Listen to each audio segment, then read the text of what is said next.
How about those Colorado Rockies winning the series over the San Diego Padres on this Sunday afternoon with a splendid 3-2 victory? Actually, good pitching from the Rockies across the board in this one. Just enough on offense, but all things considered for the Rockies, a clean, good game and really a solid series for them. I know they lost last night, but they take 2 or 3 against San Diego. They've got themselves an off day now before they hit the East Coast, and away we go. Let's break it all down today as the Rockies take down the San Diego Padres 3-2 on today's episode of your Locked On Rockies postcast. Let's get into it, and let's talk about it, folks.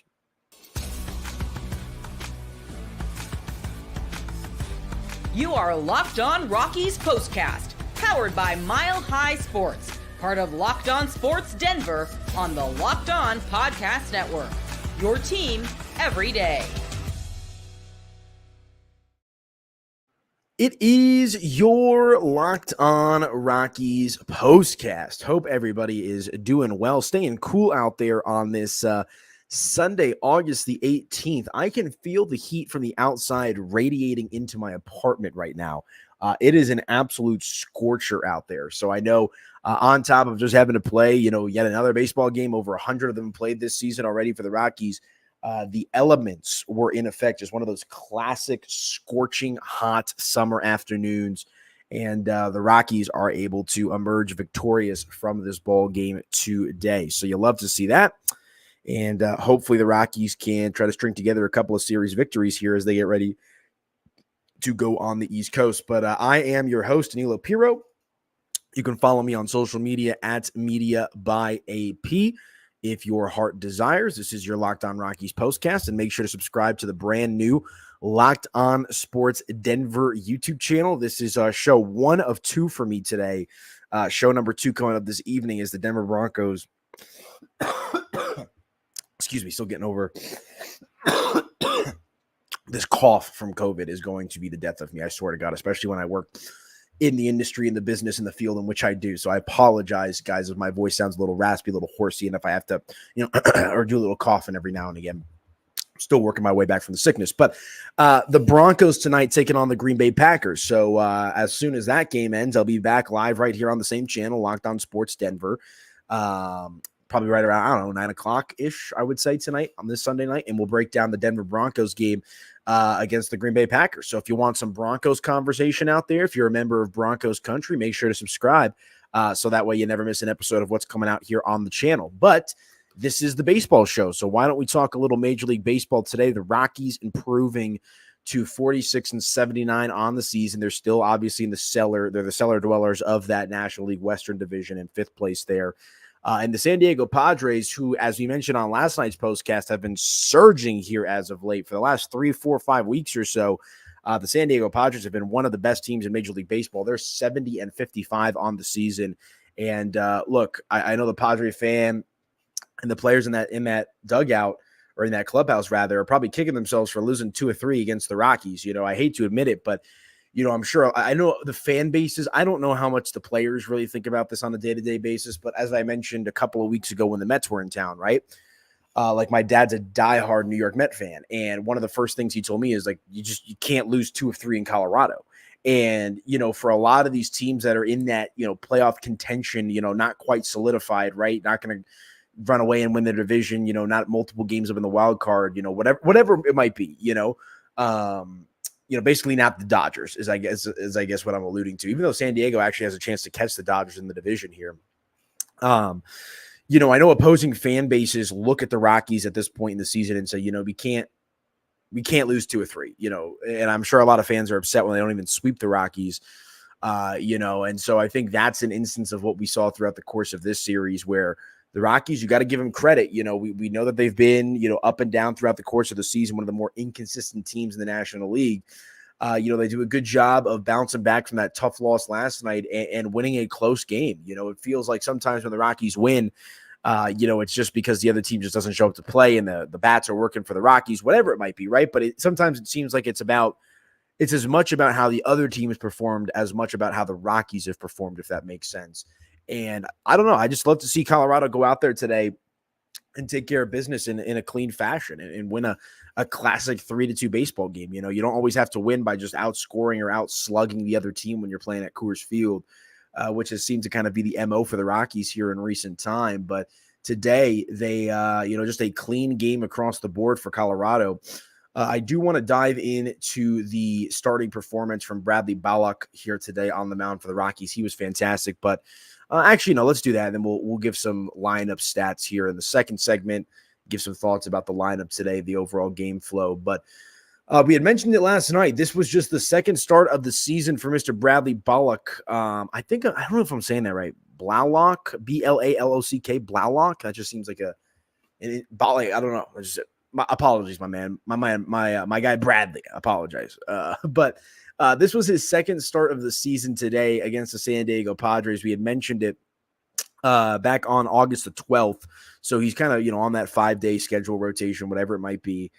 He was sharp against the Arizona Diamondbacks. He went 5 2/3 innings, pitched 6 hits, 3 earned runs in that game. And then he follows it up with an almost better performance, I would say, today. 5 2/3 innings pitched, only allows 6 hits, 1 run. It was earned, 3 walks. So you want to see him improve upon the walks and a pair of strikeouts. So, all in all, just a good, clean outing today from Rocky starting pitcher Bradley Ballock as he goes out there and gets the job done for the Rockies. And I was able to I had to let my laptop charge, which is why it took me a couple more minutes than usual to get started here on the postcast. But, I'm happy that I did take an extra couple minutes because I was happy, or I had the opportunity rather to hear his post-game interview, with Mark Stout on the field. And he was talking about how, he's leaned on guys like Austin Gomber, and, you want to lean on who you can lean on. I don't know if I'd personally be leaning on Austin Gomber, especially without he's been pitching as of late. But look, Gomber's a guy that has plenty of experience pitching at Coors Field, some success and some failures. So it's probably good to get a nice mix of opinion from a guy like Austin Gomber. But, the two things that are consistent with any starting pitcher, but, just become even more and more critical when you're pitching at Coors Field is keeping the ball down and finding your location. Because if you're able to keep the ball down, and by keeping the ball down, you're able to pinpoint your accuracy and fine-tune your location, you're just going to set yourself up for success for weak contact. That's the name of the game of pitching at Coors Field. Like, I don't know if you'll ever have a starting pitcher. I mean, we know that the Rockies, don't necessarily have many Cy Young candidates that come in and out of the organization, but I'm thinking of like prime Jacob deGrom or prime Justin Verlander, where they were just maybe not. That's not the best comp, because Verlander, when he was with Detroit or even early on in Houston, would still overpower hitters with the fastball. But point being, I don't like the best type of pitchers at Coors Field are the ones that don't throw a million miles an hour, but have a good mix of pitches and have good accuracy and location. The flamethrowers that are going to just throw 100 miles an hour, 102, 103, and essentially try to knock your socks off in the batter's box. Those are the guys, in my opinion, that have a little bit more of a tough time, thriving at Coors Field, just because the ball doesn't. We've talked about this on the postcast before. The ball doesn't move nearly as much up here at elevation as it does down at sea level. So if you can rely on your pitch mix and the accuracy that comes with that, you're just going to be able to set yourself up for success. And that's what Bradley Ballock had talked about today. It's crazy. He's only 23 years old, but I swear this guy looks like he's 30. He's kind of got like that Midwestern kind of like, farm boy type vibe going on. So he turned in a great performance today, and you love to see that. This is a guy that I don't know much about, just to be honest with you guys. But that's where we're kind of at in this point in the season, where guys are going to get some opportunities that, maybe we're not so familiar with, and nice to see him take advantage of his last couple of starts here for the Rockies. So maybe a solution in the rotation for the rest of the way, if he's going to be able to keep that up, 2 quality starts and 2 quality outings for him throughout the course of his season this year with the Rockies. So we'll have to see how it all kind of shakes out here, but good stuff on the mound today from Bradley Ballock. And then looking at the rest of the Rockies pitching staff today, nothing crazy. Chavili, rookie, on the mound today, inning in the third, 2 strikeouts, clean across the board. Tyler Kinley did his thing today he had 1 inning, gave him 1 earned run, but didn't end up costing the Rockies too much there. And Victor Vodnik then closes out the game with a clean 9th inning in a high pressure situation.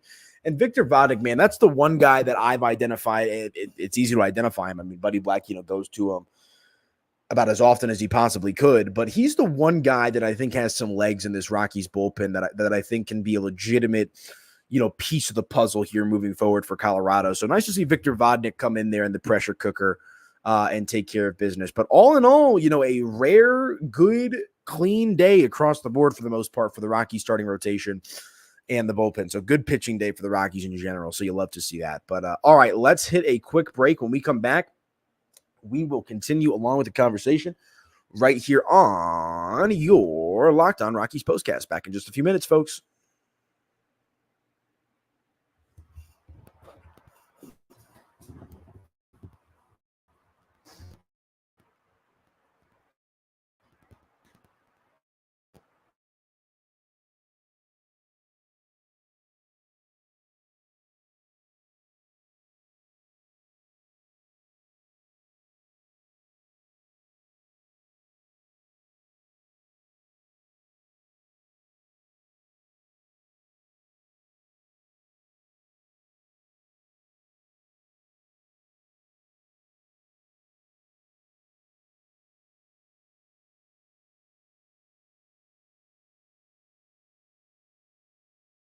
Man, my mic says it was unplugged again. That's the second show in a row it's done that. But okay, 1 second, y'all. Let me tell you about our friends over at Prize Picks. If I can find my little lower third. There it is. All right. Prize Picks is America's #1 daily fantasy sports app with over 5 million active members. Prize Picks is the easiest and most exciting way to play daily fantasy sports. And unlike the other apps on Prize Picks, it's just you against the numbers. All you do is pick more or less on 2 to 6 player stats projections and watch the winnings roll in.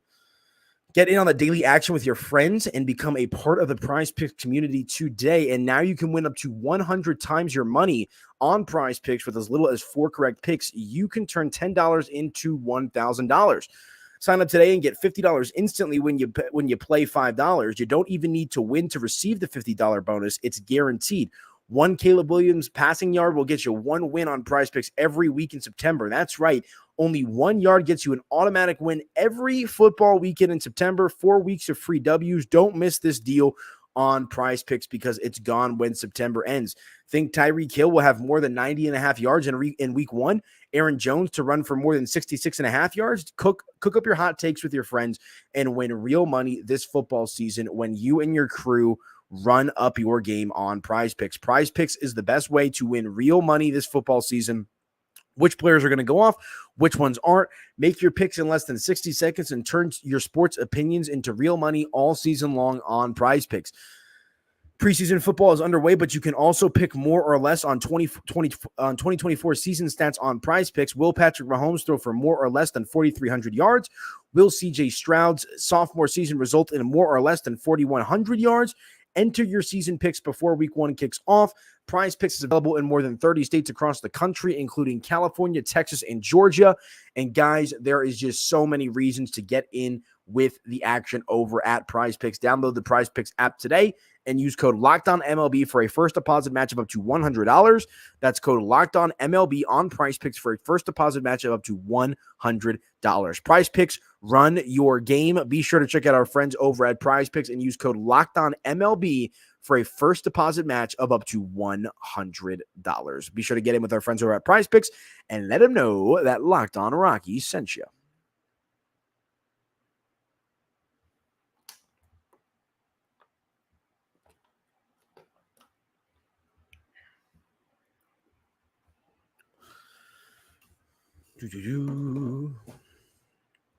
Okay, welcome on back into the program. It is your Locked On Rockies postcast. I am your host, Aniello Piro. Hope everybody is doing well out there as the Colorado Rockies taking care of business this afternoon, beating the San Diego Padres by a final score of 3-2. Colorado improves to 46-79 on the season. You can follow me on social media at Media by AP. If your heart desires, I greatly appreciate the social engagement and interaction over there on X and Instagram. So if you want to follow me, you can do so at Media by AP on the good old social media. But also, guys, make sure to subscribe to the brand new Locked On Sports Denver YouTube channel. If you're watching live now, appreciate you guys as always, especially if you're watching after the fact. If you listen in general, thank you guys so much. Really do appreciate it. And we'll get ready because the Broncos, let's see, it's 4:44 as of this recording right now. So in about an hour and a half or so, the Denver Broncos will get ready to play their second preseason game. And we'll have some coverage of that one for you right here on the Locked On Sports Denver YouTube channel. So make sure to subscribe so you do not miss the maiden voyage of the Locked On Broncos postcast. Really looking forward to that. But okay, let's get back on track here with the Rockies after they win today 3-2. We had talked about the solid pitching across the board for Colorado in this game. You love to see it. The Rockies, though, they actually got out hit today. San Diego put up 7 hits to the Rockies 6. But, just efficient hitting for the Rockies today. Brenton Doyle had a base hit. Toglia stays hot. He had a base hit. Jacob Stallings with a pair of hits as well. And then Mr. Beck and Shunk there at the bottom of the lineup. Bringing it home for the Rockies with a hit each. And just looking at the scoring today for the Rockies, nothing crazy, but nice to see a couple of unsung heroes, guys not named Brenton Doyle or Ezekiel Tovar. Doesn't look like Tovar got the start today. Doesn't even look like he played. Let me confirm that. Yeah, no Tovar today for the Rockies. All the games just kind of blend together at some point or another for me throughout the course of the season. But point being, it, in my opinion, at least, it has just felt so often throughout the course of this season that it's been guys like Tovar and Doyle that you've had to really lean on McMahon, to generate your offense here. And today, Aaron Shunk, Jacob Stallings, and Sam Hilliard are the 3 guys that are responsible for getting the runs home for the Rockies. So nice to see kind of the cast of characters open up the box here a little bit and expand, just nice to get some different contributions from some different guys if you're the Rockies, because it's got to be so frustrating when you continue to lose these games and it just, you're banging your head against the wall because, it feels like sometimes there's 6 or 7 easy outs in the lineup on any given night. That was not the case today, as they do a good job, the Rockies, of getting this thing done. And nothing overwhelming. I mean, they only score 3 runs, 7 hits, but just nice, clean baseball from them today. Let's look at the bottom of the 3rd inning here. Where the Rockies ended up jumping out to a 1-0 lead. San Diego did respond and tied it up 1-1 there in the 4th inning. But just nice to see the Rockies get out here. And it was Jordan Beck who led off the inning with a single to right field.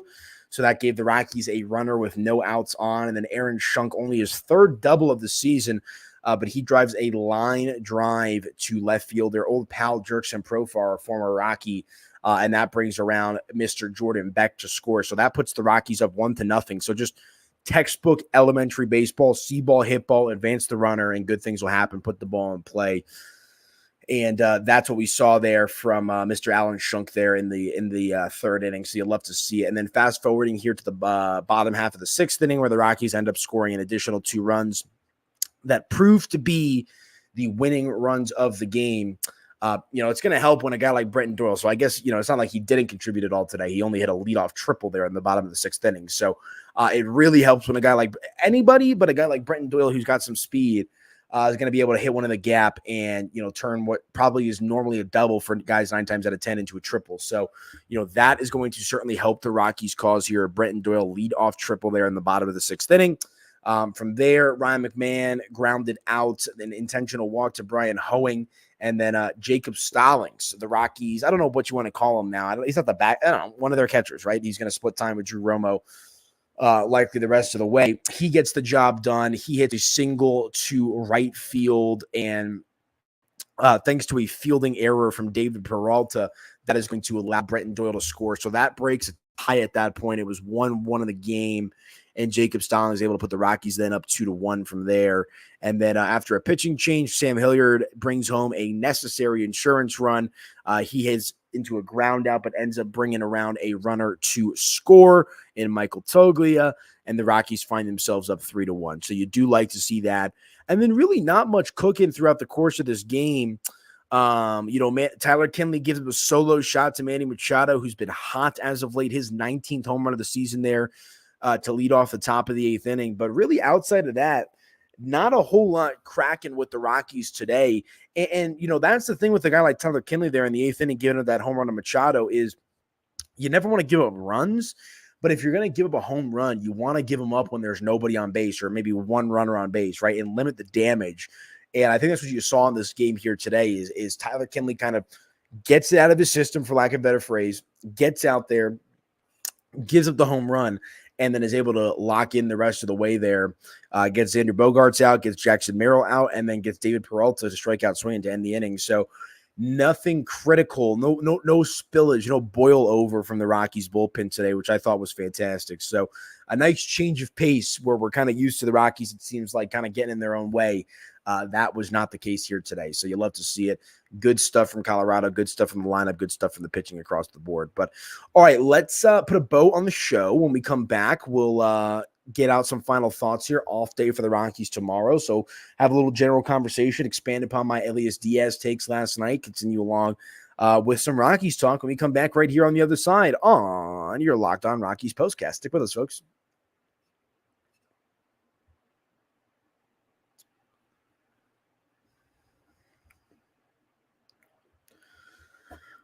All right, you guys, let me tell you about our friends over at FanDuel. You heard us talk a lot about FanDuel, America's #1 sportsbook. Well, we have something a little different for you. Now through September 22nd, all FanDuel customers can bet $5 and get a 3-week free trial.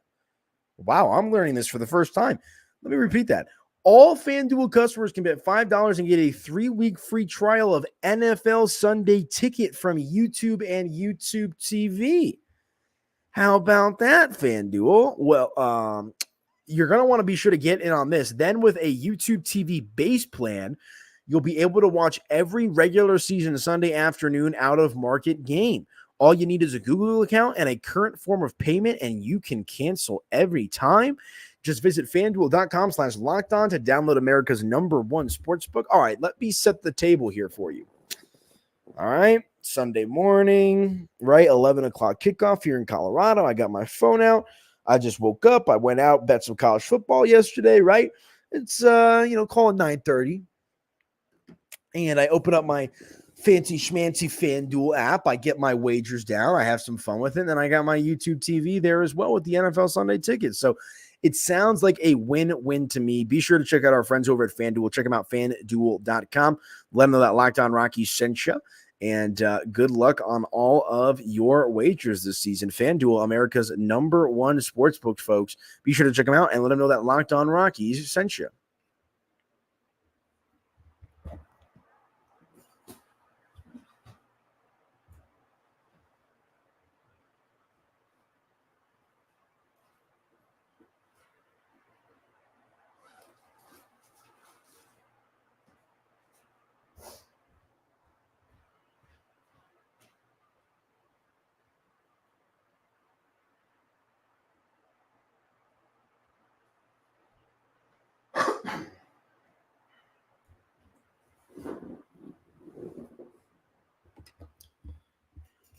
All right, moving along right here on your Locked On Rockies postcast. Hope everybody is doing well out there.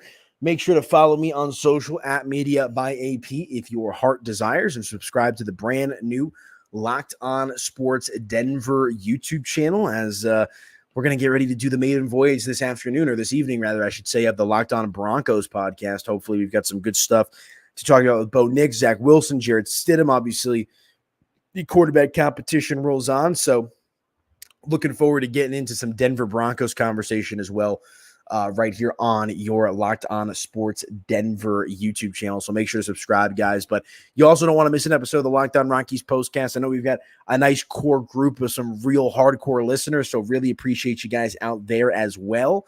And we'll have the Rockies talk right here on the channel as well throughout the course of the rest of this season. So make sure to subscribe so you never miss an episode, and away we go. But good stuff from the Rockies today, taking down the San Diego Padres 3-2 against San Diego. Now it's 70-55 on the year. Colorado improves to 46-79. I almost have to bite my tongue when I say that, because it's like, yes, they technically improved, but they're also like 20 games out of a playoff spot, and so it kind of is what it is. With the Rockies at this point. But, it's just nice to see them have a clean game today. And, that's been my biggest takeaway from this one is it just doesn't feel very often like we get to talk about these good, clean Colorado Rockies wins. Like, you want to talk about the wins however you can get them. But like I said, sometimes it feels like they're sloppier wins, or maybe it's a little bit more about the other team as opposed to the Rockies. Like, I don't know. There's a number of different factors that I think play into these games, but today I thought it was just all about the Rockies. Good starting pitching, timely hitting, and good bullpen pitching as they took it to the San Diego Padres today. So we'll have to see if they can, continue to put their best foot forward here as we move forward throughout the course of the season. So looking ahead here before we get out of here on the Locked On Rockies postcast. So the Rockies will be off on Monday, a much-needed rest day for them. And then they'll get ready to open up a 3-game set on the road in Washington against the Nationals. So a winnable series here. Again, the Rockies at 46-79.